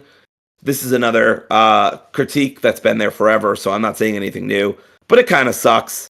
I had a mountain lion just fucking take me out like 2 times out of nowhere, and I had decent armor and decent weapons, and all of a sudden I'm like, oh, it's a mountain lion. All right, let me fight. I'm dead. Okay. So yeah, I had to kind of cheese some fights. There's a mission in the main story that has, I'm sure Seb knows what I'm talking about, maybe, but the cave full of vampires. Fuck that mission. I had to lure them out one by one and then totally cheese at least 3 of them. And then I got lucky and was able to kill the other 2. But did not like the leveling experience. But I got lucky otherwise. The last couple of missions on the main story were not super bad. Yeah, before I lose my voice, that's, especially because I want to talk about Clair Obscur, that's pretty much all I have to say about Oblivion. It's a great game. At one point, I thought it was a really great game, but bugs and performance issues and the leveling system kind of brought it down for me. But a great game nonetheless. Definitely go check it out. Yeah, Oblivion is a good game. It's like an 8 out of 10 for me. Yes. I put 50 plus hours into it. I I I always have more of a love for Skyrim personally. I know people really think Oblivion is the best Elder Scrolls game, but I think it's Skyrim. But I think this game is a good game, but it definitely shows its age, for sure. As we said earlier, it's like an old game with a nice fresh coat of paint. I had performance issues at times, but I usually had a nice frame rate. It was usually like 80 frames or 70 frames consistently. The drops weren't that bad. It was more like the bugs and the crashes with the quest lines. Just things weren't progressing properly, and you had to you had to hope for the best or hope for come up with look up YouTube videos to get around like when the quest bugs and you have to find a way to solve it. That kind of stuff. But the performance me wasn't that was mostly fine. The graphics were really good. Music's good. The dialogue and the characters are really good. I think the side quests are the best part of the game. I think that's very common with Bethesda games. For whatever reason, the main storyline is okay at best, and then the side content is what's memorable. I felt the same way about Skyrim, and I felt the same way about Fallout 3 and 4. I felt the same way about Starfield, where like the side stuff was better than the main story. And it's the same with this game. I think the main story is okay. I didn't like the constant Oblivion gates, and it got very repetitive. It was really cool the first time. Really into it. Looks really cool. Obviously, it's very Doom-like and like hell, but the same enemies over and over again. When they come out of the portal, it looked very clunky. It looked like a game from 2006. Like even with the fresh coat of paint, the AI just acted like Xbox 360 character models. But the side content's really good. You'll really enjoy all the side content. I did all of them except for the thief one. Well, I did half of the thief one. That's the last one I have to do. I will have that finished when I finish Clair Obscur. I did the rest of them though, and I recommend them all.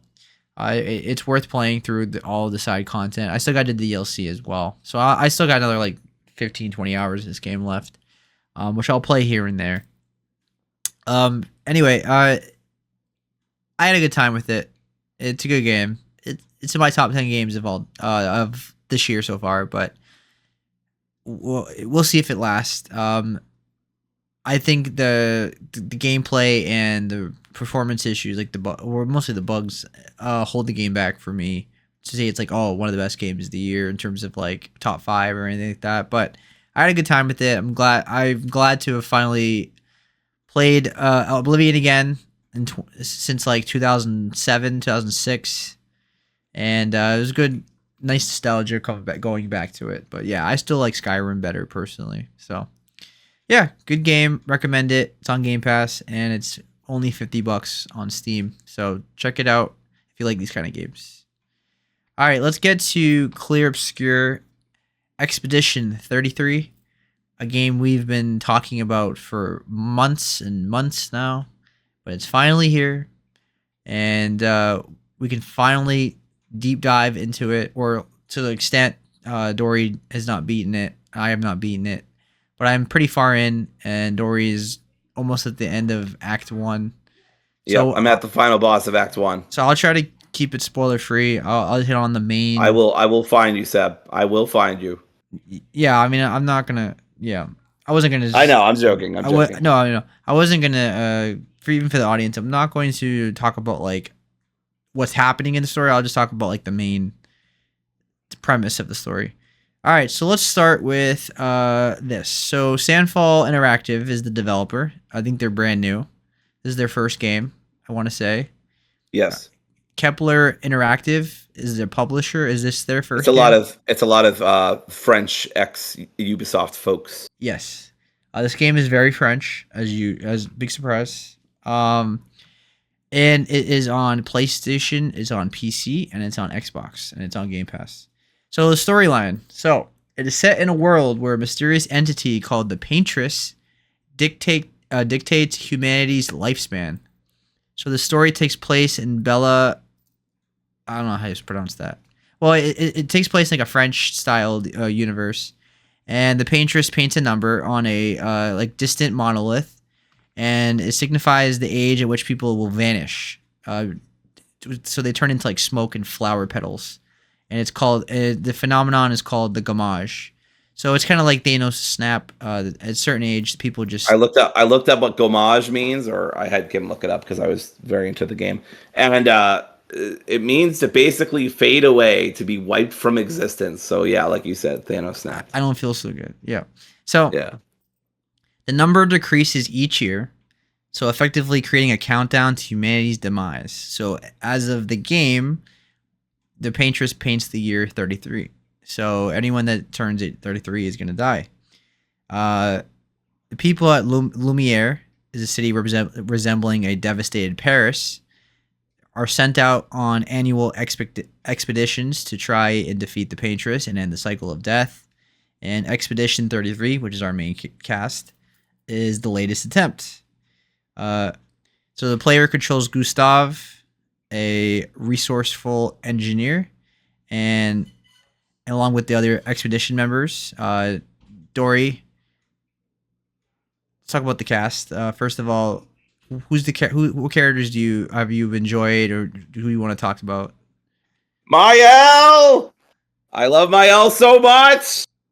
So first off, I thought that she was 24 because Gustav says at the beginning of the game, this is not a spoiler, that she has 9 years to live or some shit. So I thought she was like 23, 24. Teenager. But she's actually 16, yep. Which is why she's so much skinnier and smaller than. But I just love Mael so much. She's such an incredible character. She's obviously very crucial to the plot. I'm sure Seb knows way more about that than I do, but she keeps having these I keep having these dreams lately, and I'm not sure if they're real or not. Sorry. She keeps having these nightmares, and she's not sure if they're yeah, exactly.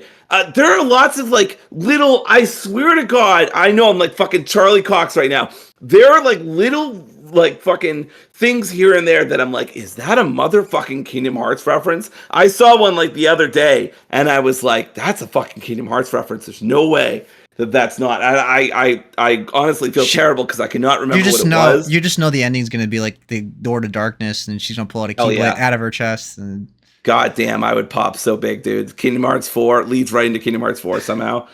But yeah, I love Mael with my whole heart. Her, just from a combat perspective, I love her stance system so much. It's so cool. Mm-hmm. The virtuous system is so cool. I have her as like a glass cannon.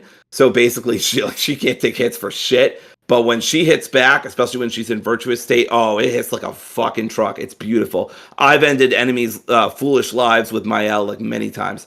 But I love her so much. I just got her this really cool outfit by beating a couple bosses. And it's like this beautiful like white blouse with red skirt. And I'm just like, I have so much like That's the other thing too, like being trans, like I have so much gender envy from like what Mael looks like. I know this isn't like a thing everyone can relate to, but like for me, it's like goddamn, like I wish I had looked like something like that when I was growing up because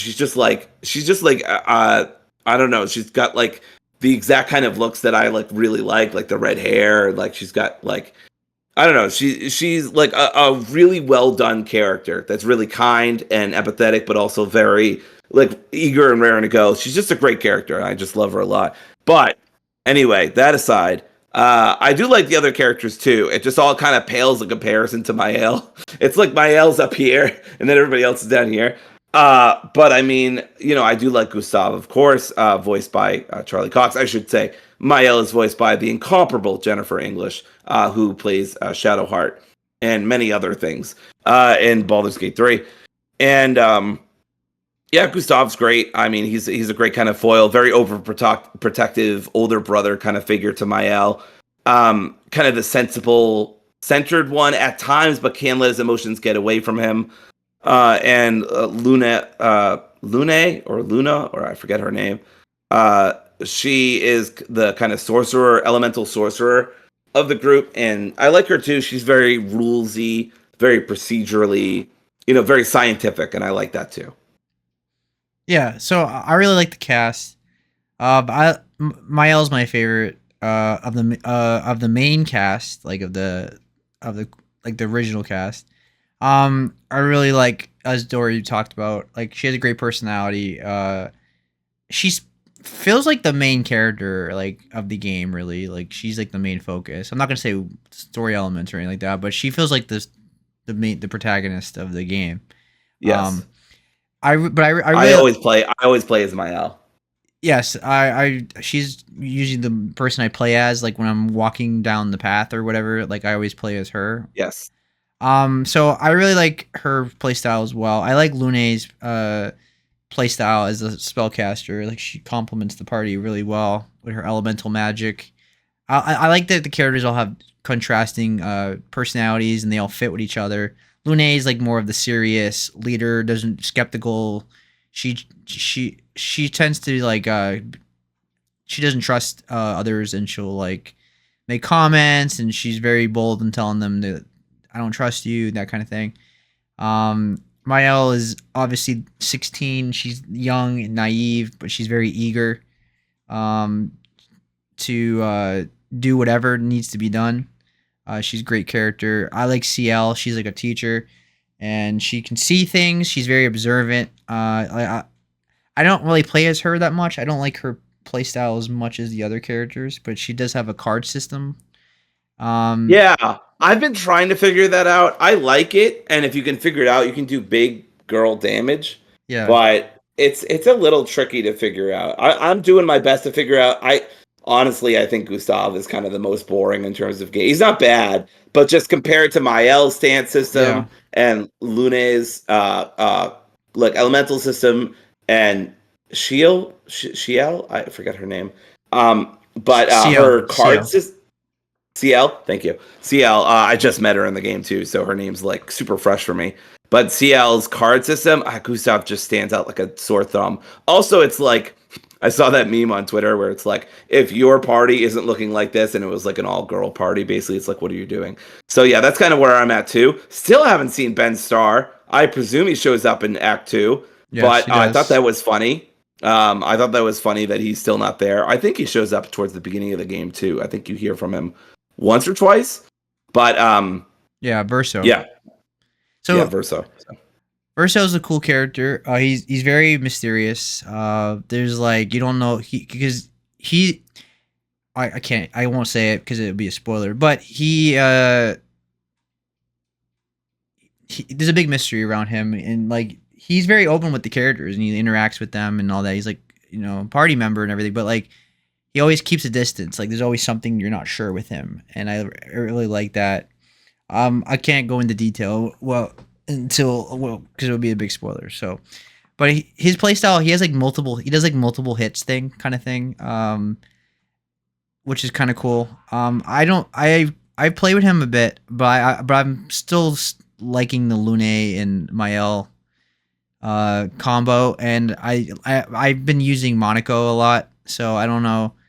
Uh, Monaco is like arguably my favorite character, if not from Mael, because he's so funny and he's like a serious like gestural character. Uh, I love the gestrals so much, dude, the or gestural, gestrals. They're gestural, yeah, yeah. the gestrals are so funny. They've got a fucking Dragon Ball Z thing going on, like a Goku complex, where they love fighting. They'll do whatever it takes to get a fight. They're fucking stupid as hell. They don't know what the hell they're doing. They're really dumb. I just love them a lot. I actually think a part of this game that is going to go underrated and under talked about is the humor. The humor is like genuinely good and funny, and it Yeah. doesn't feel forced. And that's incredible because this game is very fucking sad. And like this again, not a spoiler. This is shown in the trailers. It's literally like trigger warning, like right at the beginning of the game. But one of the characters like obviously contemplates suicide like very early in the game. There's a lot of death, a lot of blood, a lot of swearing, but the humor is so on point. It's so good. It's not edgy. It doesn't put people down. It just feels very well. And when it does happen, it's not like a laugh a minute, but every time a laugh does happen, I feel like it's really earned and it's really necessary because this game's fucking bleak as hell. Agreed. This game has a lot of really funny moments. Monaco's for example, he does something really funny, like a couple times actually. Like he's a really because he has like a really deep, serious voice. Like he comes off like this really cool, serious character, and then he does like goofy stuff. Like he destroys like a wall to be funny, and then it backfires. Well, I won't say what happens, but like, that's basically what happens. And then it's like a little moments. Like we didn't even talk about SKA yet, which I absolutely love. Yes, SKA is very good too. I just met him, but I love him. Yeah, SKA is like your basically your mount. You ride on him in the open world to get like to swim across the ocean or break through the The fly. coral or flying or anything like that, or rolling around. He's not in your party in terms of like combat, but like he is in your camp. So in this game, it does introduce a persona system in Act Two, where like you interact with your camp members and you build a relationship with them. All the characters interact, and you obviously you get to like level 7. I think 7's the max. So you talk to them, have dialogue, and you make choices to determine to affects the dialogue or whatever. And sometimes it can lead to like backstories for each characters, and it leads to like relationships forming and bonds and even relationships if possible. And it's a cool system. So it's important you go to your camp, so because when you build relationships, you get extra skills Yes. from doing that. So it's worth doing. And SKA is at the camp, so you can he is one of those characters you can have not a relationship with, but you can build a relationship with him. Although he's familiar with one character that I can't talk about. So anyway, all right. So we hit on all the characters, which is a great cast. So the expedition it faces challenges of their dwindling lifespan and their accumulated failures of previous expeditions while exploring a beautiful, realized, I want to talk yet about this dangerous for a world. second. We're never gonna get through the whole fucking notes section. I'm always gonna be like, That's fine. but one thing I want to point out is they have audio logs. Well, it's not really audio logs, but it's a journal that previous expeditions leave behind.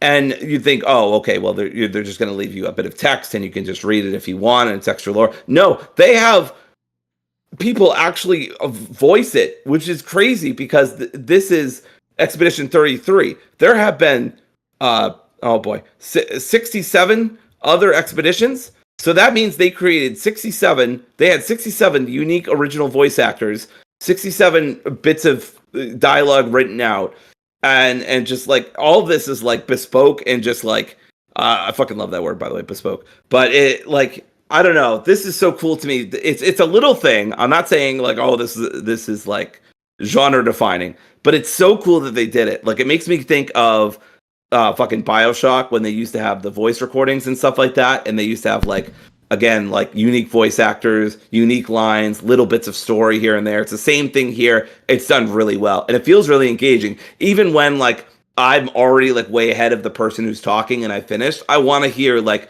their delivery of the lines because it's so good across the board. Yeah. So yeah, so the world is filled of bodies everywhere of the previous expedition. So like literally everywhere you go, there's bodies of the expeditions. No matter what location you go to, because this game is very it's linear, but there is a lot of hallways and like areas to explore. So like whether up, down, left, right, like, and you always find bodies somewhere. So a lot of people have died trying to kill the paintress. All right, so let's get into some gameplay now. So it's a third-person action adventure RPG, and it blends turn-based combat with real-time mechanics. You control a party of characters as they explore various areas across a richly designed world. Along the way, you'll encounter checkpoints called expedition flags, which act as safe zones to heal, upgrade your characters, fast travel, and access new features. As the story progresses, just note that when you rest at the checkpoints, it will cause the regular enemies to respawn. It's very similar to the Souls game, that the enemies will respawn when you rest at the checkpoint. There's a lot of them, so I think it's very favorable. Each character in your party has unique attributes in their own set of upgradable skills. These skills require specific currency to level up, and you're limited to equipping 6 skills per character at any given time. You can also improve characters by equipping different gear, which affects their stats. Make sure you're consistently upgrading your weapons. Make sure you're consistently, if you can, defeat bosses. You get extra, you get gear, you get weapons. Constantly upgrading the characters. They're always getting new weapons or something. The open world map, known as the continent, allows for open world travel, and as you roam, enemies can be encountered in the overworld. When a battle begins, it switches to a turn-based system, but with a twist. There are real-time elements like quick-time events, timing-based attacks, and defensive mechanics like dodging or parrying. Timing your defenses can earn you action points, known as AP, which are crucial for using your strongest skills. So let's talk about the turn-based combat.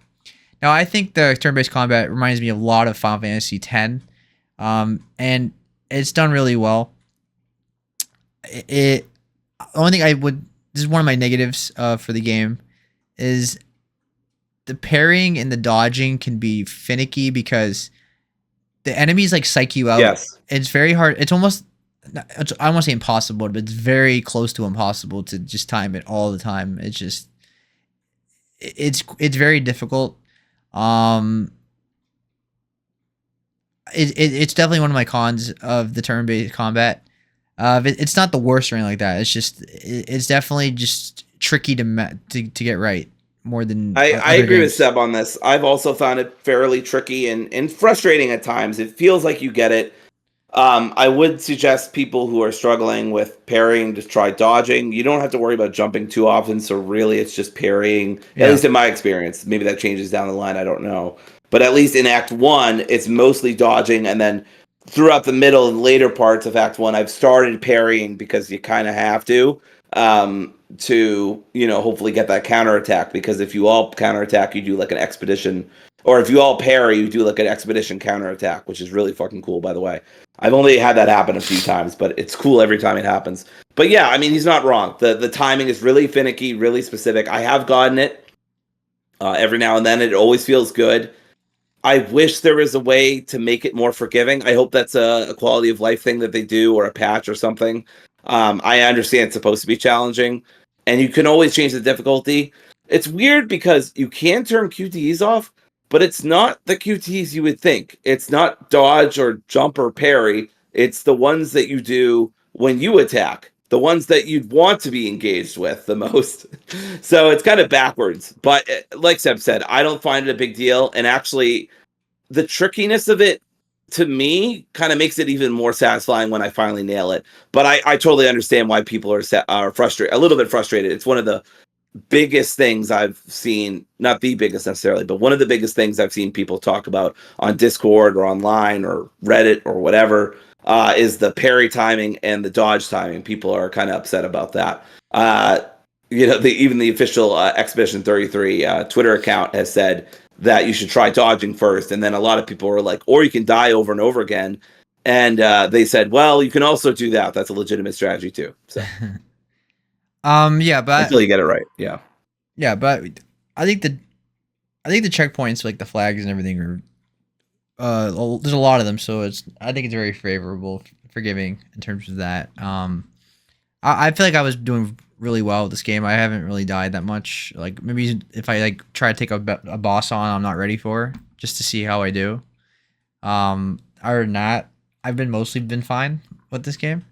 I mean, I am a veteran of turn-based combat, but I feel like it's not that hard. I'm not saying like I do have issues with some of the parrying and the dodging, but it's still not like I'm not saying the game is like super hard or like so frustrating I want to give up kind of bad. It's Right. just one little con. Yeah. Uh, I had some problems last night, and we'll talk about that. But yeah, I've died definitely more than you have. Either that's because I'm taking on enemies I shouldn't be, or because I was still learning the game, or yeah, because I didn't understand a certain mechanic I'm in the also fight. I also been grinding a lot. I usually fight just about everybody, although not all the time, and especially if I've been through the area. But I generally am fighting. Like I'm almost done with Act One, and I'm just about at level 20. I want to say, or maybe level Yeah, 15. I feel like I can't remember, somewhere around there. I feel like the leveling system is really good in this game. Like I feel like you're always constantly moving the bar. Like I feel like some games I feel like you never level. Like it takes so long to level up. I feel like this game constantly the bar is constantly moving up. Have you noticed that as well? Like it's easier to level in this game if you just keep fighting. Like Yeah, yeah, no, it really does. and it feels satisfying actually. I hate games that like take forever to level up and the bar like barely moves. But in this game, I feel like it constantly moves. Especially if you pull off um, a no hit fight, you get like 20% extra bonus. So that really helps too. So I strongly recommend if you can pull getting really good with the dodging and parrying, because you'll get bonuses for getting not getting hit at all. So yeah, I recommend people grind a bit and make sure you upgrade your weapons and definitely look around because there's like awesome skills you can find around the area that can really make a difference because there's some really awesome skills. So I definitely explore the map. The map as well, which is let's talk about the cons before we get into the pros overall. Right. So the cons for me, first one I already talked about with the dodging and the parrying at times can be just really challenging. Not like frustrating, like where I want to quit the game, but it has its moments. One issue I have is with some of the level design. It is very linear. Well, I don't think that's a negative for me because I like linear. Yeah, I'm me tired neither. of open world games a lot. But there are times where like I feel like the level design is confusing on where to go. Like I really think this game could have used a mini map for like actual Yeah, levels. I don't mean like obviously the overworld map has a map. Um, but the in terms of like the levels where you're like walking in a path, there's some areas that are really confusing on where to go. Like there was some levels where I was like walking in circles because I just had nowhere to go, like with the Forgotten Battlefield or something like that. And I remember like being a little lost with the Flying Waters section too. But as pretty, I mean the visuals are phenomenal. It's so gorgeous, but yes. there was times where I had no idea where to go. Wasn't still. And don't get me wrong. It wasn't like I was walking in circles for like 3 hours or anything like that. Like it was just like 15, 20 minutes of extra gameplay that could have been avoided if I just had like a map or something, a waypoint of where to go. Um, I like this game so much that like these are nitpicks, I suppose, in Yeah, terms not like overall destroyed my experience kind of cons. Um, I think the biggest problem overall, though, for me is the frame rate drops and the text and light in the text. Oh, excuse me, text. The like textures and light pop-ins, like the lighting pop-ins, like it has texture issues and pop-ins. There's some blurriness at times. The motion blur can be an issue at times. Like there's combinations of things. Like the frame rate will just be all over the place sometimes.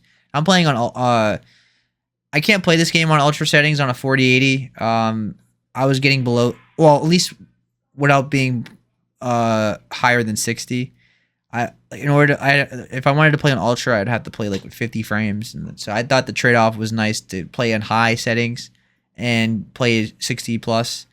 Um, Other games that I played other games are really pretty, and I didn't need to do that. So it feels like it's the engine, but I don't know. I'm forgiving with them because it's a first time developer, and it's insane that 30 people have pulled off this quality of game.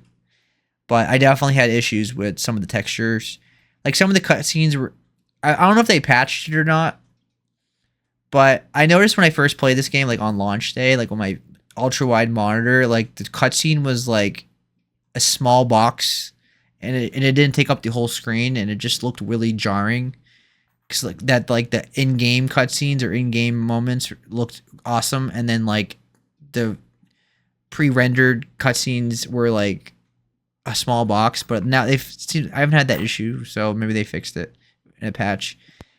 But either way, the textures have had their issues, and the lighting have their issues, and frame rate can be all over the place sometimes. But I would say the frame rate has still been mostly, or like 90% of the time, over 60 frames. So not that bad. So again, nitpick. Dory, what are your cons before we get into all the pros? Yeah, then there's a lot of pros. I do have a little bit of a rant about one of the cons, but my cons are actually mostly different. Oh, a little similar. Sorry, my dog's drinking water. Hopefully that's not coming through. Some bloom lighting, like there's some bloom effects where like it gets kind of looks like you're staring at the sun or whatever. Yeah, the lighting can be an issue. Yeah, the lighting can be an issue, like you said. So that's similar. I think the lip syncing is a little bit off during some of the cutscenes if you look really closely, and I am looking closely because like it's a beautiful game, like you said. So that can can take me out. But what really bothers me, what really grinds my gears, as one man would once famously said, I do not like, and I will not be argued against otherwise, I do not like that this game does not have checkpoints between stages of so far it seems like Act 1 or Act final bosses, like the bosses at the end of a given act, seem like they don't have checkpoints between their stages. I don't like that shit. It's 2025. This is like the big thing that really pisses me off. It doesn't make the game any more engaging for me. It doesn't make it any more fun. I'm not having a better time of it. I just like, I don't understand what we're doing and why we're doing it. Like Kingdom Hearts 3 in 2019 fucking figured this out. You can either go back to save after you die, you can retry, or you can prepare and retry. Like, and it's not like Kingdom Hearts revolutionized that or some shit, right? Mm-hmm. But other games have done this. So I don't understand. So like, this is a big pet peeve of mine.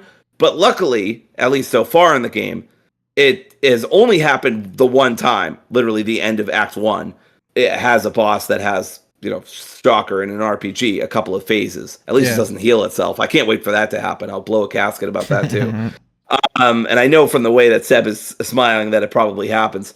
But anyway, I hate this. Actually, I don't like it. So far, no. Okay, great, good. I don't mind being spoiled on that. I'm actually happy to be spoiled on that. I hope it never happens. I hate that shit. But yeah, I hate this stuff. There should be checkpoints. You should reward players for getting through the first stage.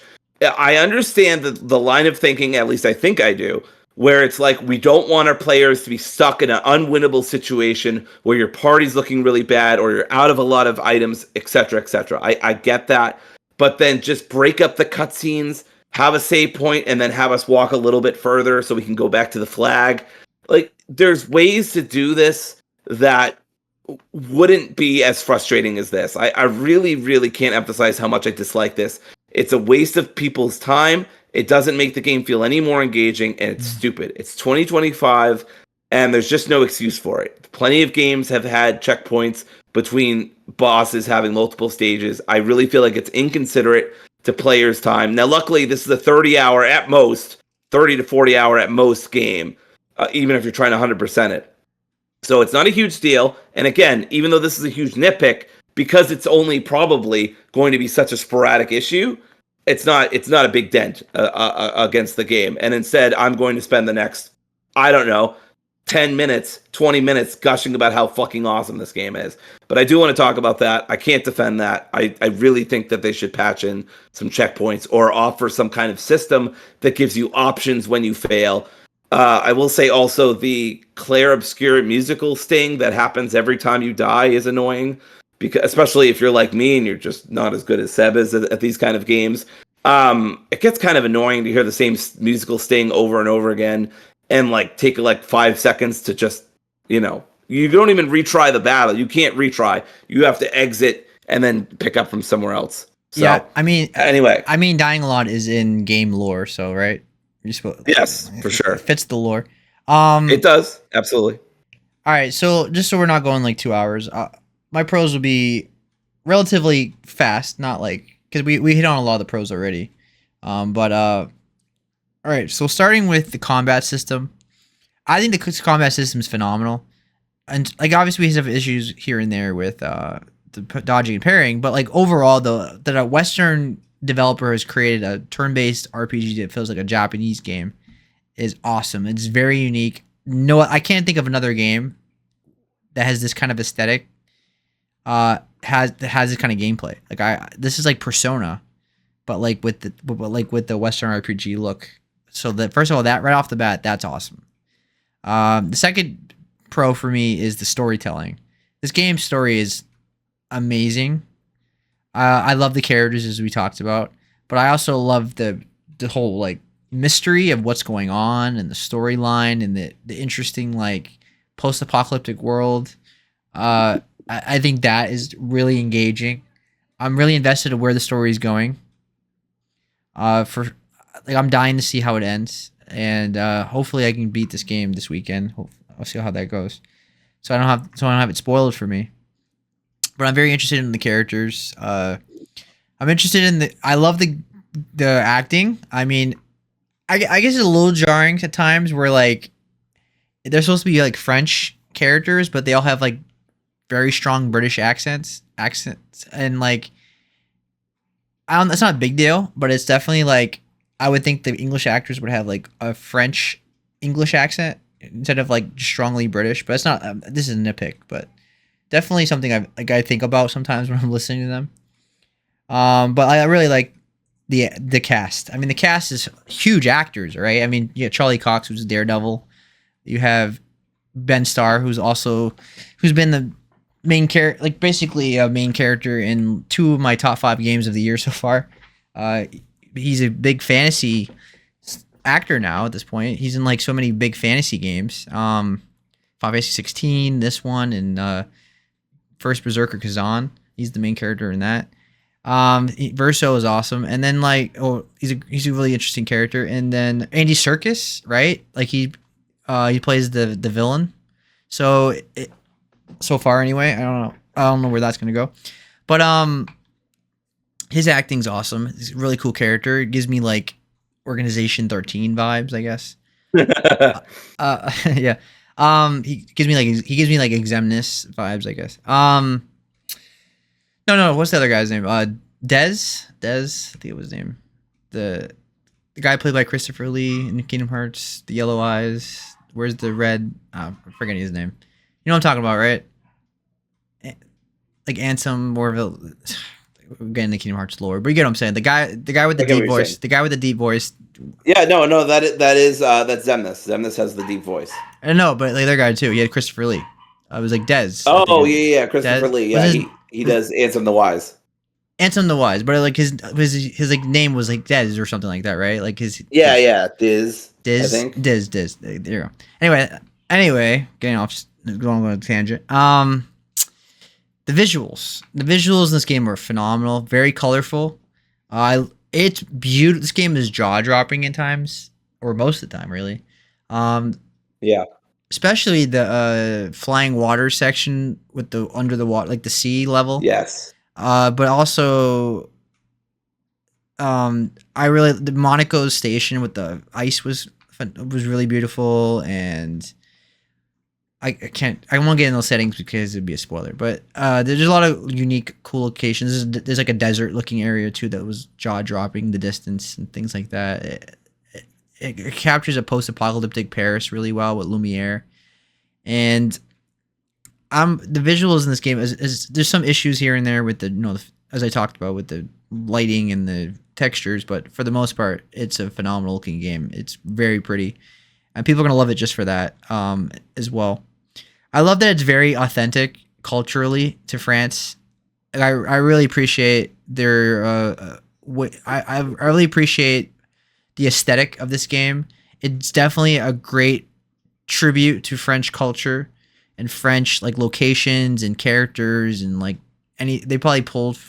I'm assuming they probably pulled from like uh legends or stories from the past in France to do this, to have this kind of fantasy story or science fiction, whatever you want to label it as. It feels authentically French. I really appreciate that as a cool flavor, as a unique. It adds flavor to the game. It makes it feel. It stands out from other games. Uh, it's not a typical post-apocalyptic world. It's not like it doesn't feel like Last of Us. It feels like authentically of post-apocalyptic France. I think a $50 price tag is a really great value for this game.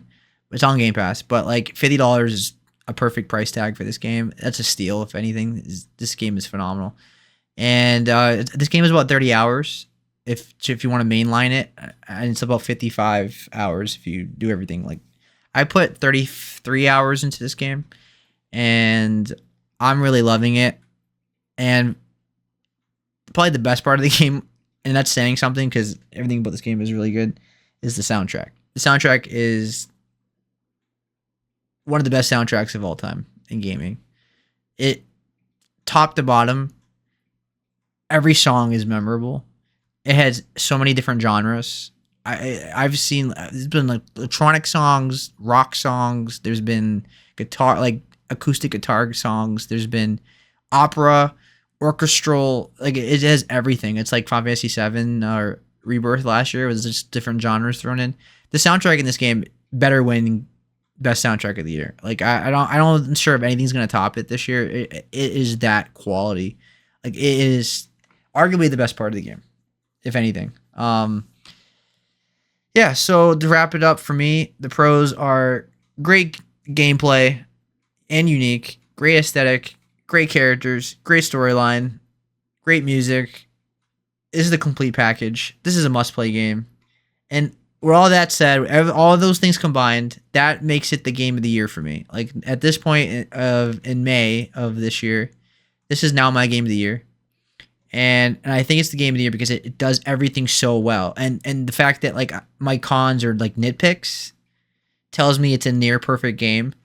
Obviously it's not a 10. I don't think it's a 10 out of 10. I don't say anything's a 10 out of 10, but it's probably the closest game I've played this year that is a 10 out of 10.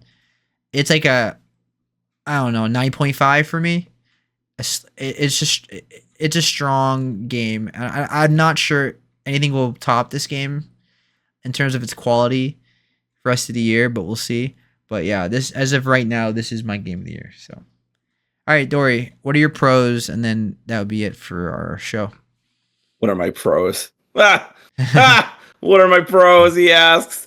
All right, I'll give you my pros. The gameplay is incredible. The atmosphere is beautiful. The characters are memorable and easily differentiated through their personalities. Mael has my whole entire heart, and I will never let it go.